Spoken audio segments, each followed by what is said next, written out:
తెలంగాణ రాష్ట్ర deputy CM Shri Mallu Bhatti Vikramarka, Shri Mallu Nandini దంపతులకు వివాహ వార్షికోత్సవ శుభాకాంక్షలు. మీ బగ్గు హరీష్, బగ్గు ఫణీష్. నమస్తే, వెల్కమ్ టు ఆర్టీవీ. విజయవాడ ఉమ్మడి అభ్యర్థి, కూటమి అభ్యర్థిగా ఉన్నటువంటి కేశినేని చిన్ని ప్రస్తుతం మనతో ఉన్నారు. సార్, 3 ఏళ్ల పాటు మీరు ప్రజల్లో తిరిగారు, ప్రజలతో ఉన్నారు. మరో 3 రోజుల్లో ప్రజలు ఓట్లు అయిపోతున్నారు. ఏం చెప్పబోతున్నారు ప్రజలకి? మీ అందరి ఆదరాభిమానుల వల్ల నాకు మా అధినేత నారా చంద్రబాబు నాయుడు గారు విజయవాడ తెలుగుదేశం అభ్యర్థిగా నుంచునే అవకాశం ఇచ్చారు. ఎందుకంటే ఆయన 11 సర్వేలు చేస్తే మీరందరూ కూడా నేను ఒక్కడనే సరైన అభ్యర్థినే మీరు ఆశీర్వదించడం వల్ల నేను ఇవాళ కూటమి అభ్యర్థిగా నుంచుండటం జరిగింది. విజయవాడ ప్రజలందరినీ ఒకటే కోరుతున్నా. నన్ను చూశారు 3 సంవత్సరాల నుంచి, 10 సంవత్సరాల నుంచి వైసీపీ ఎంపీ అభ్యర్థిగా నానిని కూడా చూశారు. మా ఇద్దరి మధ్య తేడాన్ని గమనించారు. కాబట్టి ఒక్కటే కోరుకుంటున్నా, మీరందరూ అమరావతిని కోరుకునే వ్యక్తులు. నిన్నటిదాకా అమరావతిని కోరుకునే వ్యక్తులు జగన్ రెడ్డి ఆనందం కోసం అమరావతి వద్దనే వ్యక్తి ఎదుటి వ్యక్తి.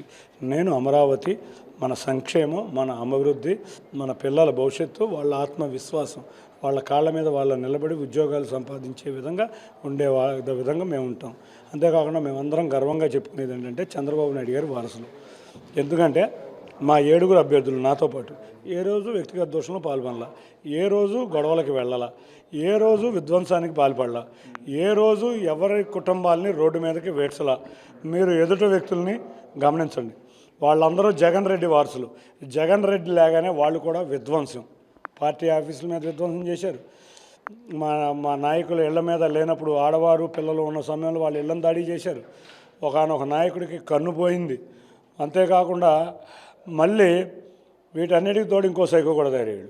ఈ సైకో ఏమంటాడు, కొత్త సైకో వచ్చి ఏ అభివృద్ధి, అమరావతి వద్దు, అసలు ఏది వద్దు, అసలు ఏమీ అవసరం లేదు, జగన్ రెడ్డి బాగా చేస్తున్నాడు. ఈ సైకోలందరినీ ఓడించి మన అమరావతి ఎవరైతే వద్దున్నారో వాళ్ళందరికీ డిపాజిట్లు రాని విధంగా ఓడించాలి. ఎందుకంటే మీరు ఎట్లాగో మమ్మల్ని అందరినీ గెలిపిస్తున్నారు, మీ ఆశీర్వచనాలన్నీ మా మీద ఉన్నాయని తెలుసు.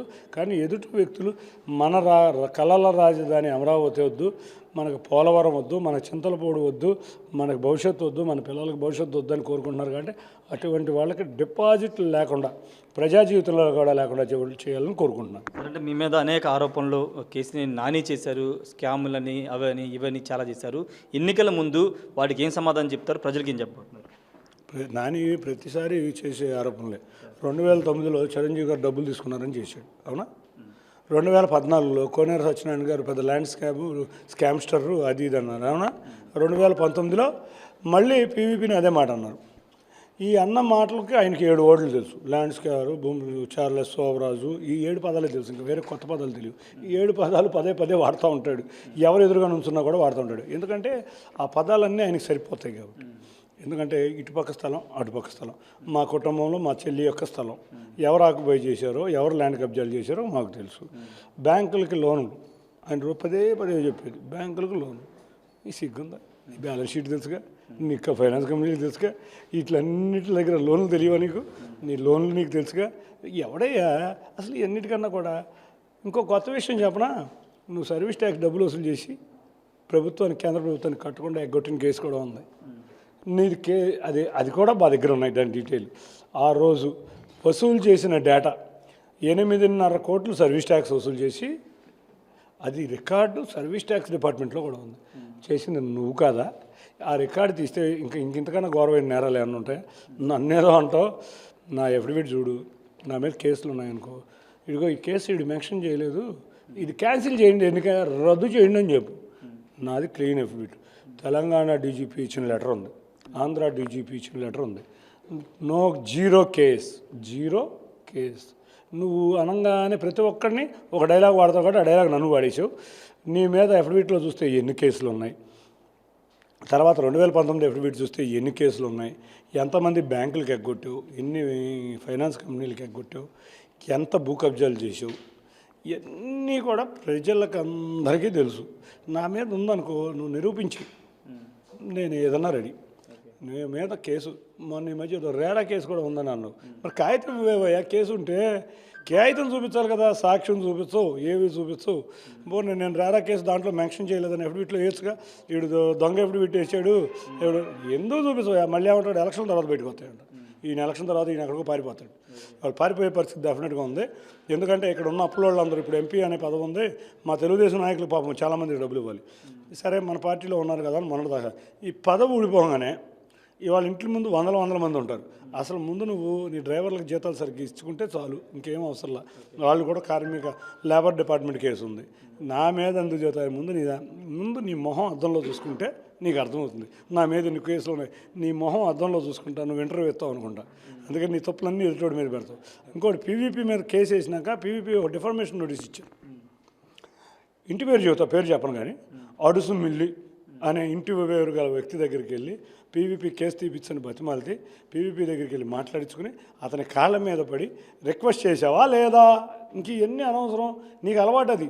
కోనేరు రాజేంద్ర ప్రసాద్ గారు మంచి ఆయన కాబట్టి చెప్పకుండా చిరంజీవి గారు మంచి ఆయన కాబట్టి నీ మీద డిఫర్మేషన్ ఇలా. మా చంద్రబాబు నాయుడు గారు కూడా మంచోడు కాబట్టి నిన్నటిదాకా నువ్వు అంటున్నావు. నీకు తెలిసింది అదే. చిరంజీవిని అట్టా క్యారెక్టర్ అసాసినేట్ చేసావు, కోనేరు రాజేంద్ర ప్రసాద్ గారిని చేసావు, పొట్లూరు వరప్రసాదం చేసావు, ఇవాళ నన్ను చేస్తున్నావు. దీంట్లో కొత్త ప్రజలందరూ అనుకుంటున్నారు ఇది రోజు వచ్చే డైలాగులే కదా అని.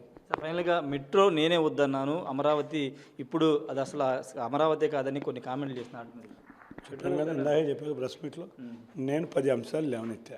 నువ్వు ఎంపీ కింద ఉన్నావు, కేంద్ర ప్రభుత్వం వల్ల చేసిన పనులే అడిగా, దానికి సమాధానం చెప్పిందా ప్రెస్ మీట్లో అడిగా.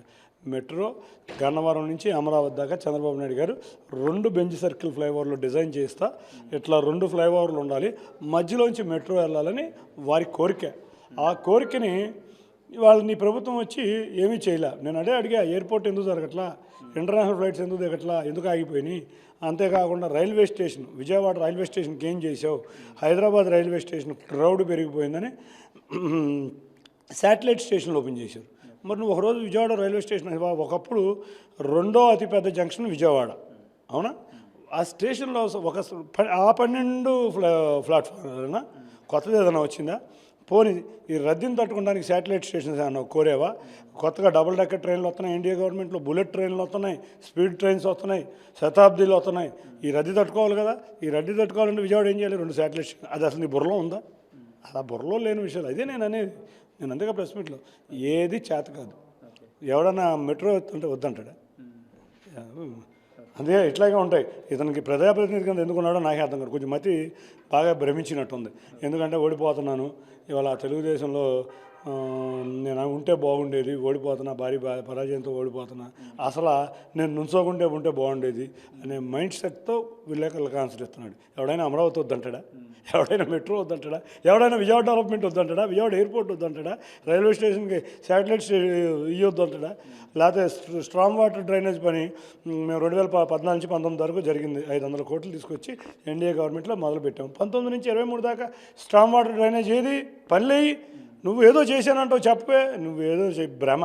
మీరు వాళ్ళందరికీ చేతనైంది అంటే వ్యక్తిగత విమర్శలు, అంతేగాని చేసింది చెప్పుకుంటాం వాళ్ళకి అలవాట్లేదు. ఎందుకంటే ఏమి చేయలేదు కాబట్టి దాని గురించి పెద్ద మాట్లాడదు. Thank you sir. ఖచ్చితంగా వ్యక్తిగత విమర్శలు చెప్తే కేసినేని నాని చేసింది చెప్తున్నారు. ఎవరు కూడా విజయవాడ మెట్రో కానీ అమరావతి మీద ఈ విధంగా మాట్లాడరు. రాబోయే రోజుల్లో తన మీద చాలా ఆరోపణలు చేశారు. వాటి మీద ఒక కేసు కూడా నిరూపించలేకపోయారు అని కేసినేని చిన్ని చెప్తున్నారు. రాబోయే రోజుల్లో విజయవాడ పార్లమెంటు ప్రజలు తన గెలిపిస్తారని కూడా కేసినేని చిన్ని ధీమా వ్యక్తం చేస్తున్నారు. Camera person ప్రసాద్తో Rayesh RTV Vijayawada నుండి. మరిన్ని వీడియోస్ కోసం ఛానల్ ని సబ్స్క్రైబ్ చేయండి. లేటెస్ట్ అప్డేట్స్ కోసం వాట్సాప్ ఛానల్ ని ఫాలో చేయండి. అండ్ లింక్ డిస్క్రిప్షన్ లో ఉంది.